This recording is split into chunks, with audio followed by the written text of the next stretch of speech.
মেয়েদের বয়স কত এখন? 13+। ওরা কি যমজ? জি জমজ। ওরা দুজনেই তো সেরেব্রাল পলসি পুষ্ট সম্পন্ন এবং তীব্র মাত্রার। আফরোজা আপা, ওদের জন্মের সময় কোনো সমস্যা হয়েছিল কি? ওরা আগে হয়ে গেছিল, এটাই মানে ওদের তো 8 মাসে হয়ে পড়ছিল।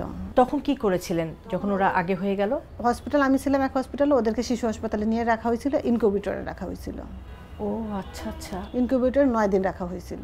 তো ইনকিউবেটরে রাখার পরে কি নরমাল হয়েছিল না সিজারিয়ান? নরমাল হয়েছিল। ওরা আসলে প্রিম্যাচুর হয়েছিল, 8 মাসে হয়ে ডেলিভারি হয়ে গেছিল। যমজ ছিল তো ওজনে খুব কম হওয়ার কারণে ব্রেন যথেষ্ট ডেভেলপ ছিল না। তারপরে হচ্ছে ওদের খিঁচুনি হয়েছিল।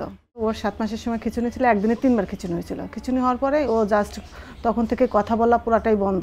ওর হচ্ছে যখন 3-3.5 বছর বয়স তখন একটা দুটা শব্দ বলে। সিআরপিতে অনেক দিন দেখাইছি, মানে 1 বছর থেকে চিকিৎসা শুরু করছি।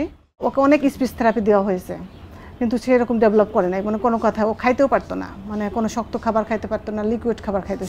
সামিহা ওকে খাবানোটাও খুব কষ্ট, মানে প্রতিদিন আমাকে 5-6বার করে স্পিচ থেরাপিটা দিতে হয়েছে। চামচ দিয়ে খাবারটা ওর মুখের ভিতর ঢুকাই দিয়ে তারপরে চামচ দিয়ে স্পিচ থেরাপি, মানে 5-6বার করে স্পিচ থেরাপি আমাকে করতে হয়েছিল।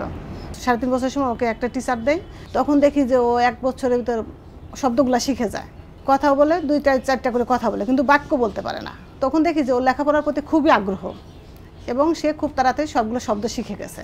পরে যখন স্কুলে ভর্তি করতে গেছি তখন মানে কিন্ডারগার্টেনগুলোতে দিতে চাইছি, নিতে পারি নাই, ওনারা নেয়নি, যে এই বাচ্চা আমরা নিব না। তখন আমাদের এলাকার একজন মাস্টার আছে, রেলো প্রাইমারিতে টিচার, বাবার বাড়ির এলাকার, উনি আবার আমাকে ডাকে নিয়ে ওনার স্কুলে নিজের থেকেই ভর্তি বললো যে আপা আপনি আমাদের স্কুলে ভর্তি করেন।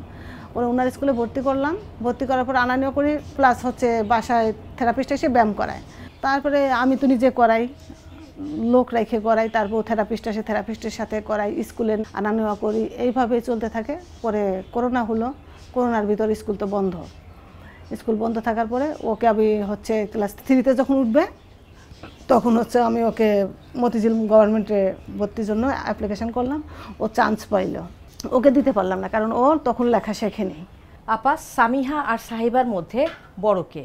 জাস্ট জন্মের যতটুকু সময় ওনারা নিচে, ডাক্তাররা নিচে, এটাই মানে কেউ বলে 18 মিনিট, কেউ বলে 25 মিনিট, ডাক্তাররাই জানে আসলে। তারপর আগে পৃথিবীতে আসলো কে? ও আসছে। সাহিবা এসছে আগে পৃথিবীতে, তাহলে সাহিবা বড়, সামিহা ছোট, তাই না? কিন্তু ব্রেনের দিক থেকে, বুদ্ধির দিক থেকে সামিহাই বড়। সাহিবা একটু পিছিয়ে আছে।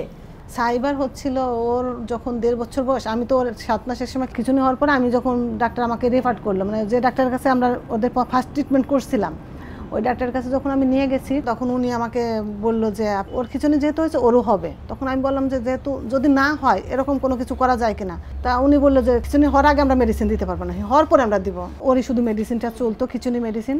ওর আবার 1.5 বছরের সময় ওর হচ্ছে ওই আমার একটা মেয়ে ছিল, ওই মেয়েটা খিচুড়ি খাওয়াইছিল, গ্যাস ফর্ম করছিল।